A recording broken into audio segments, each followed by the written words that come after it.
A typical day in my classroom usually starts with the learning targets. Either myself or the students will discuss those in Spanish. We then move on to our do now, which may be on paper or it could be a quick activity using some type of tech. But usually the heart or the core of the lesson is going to involve some type of 2.0 tool that can work specifically with the goal of my lesson. So for example, if I was working with possibly vocabulary, I might use a Nearpod PowerPoint where I can control the pace of the lesson.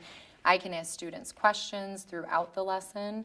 I've also been able to use a lot of the formative assessments that they have online, like Go Formative, the Socrative. I do use Google Forms to differentiate the lesson for the native speakers in my classroom. Sometimes there could be two tools going on at different times because I generally do have two different levels in my classroom. The closure might just be handing in a paper, me checking their work, maybe me providing feedback at the end of the lesson or pulling up their answers, but there's always the do now, the classwork, and some type of closure to wrap it all up and bring it back to the learning target.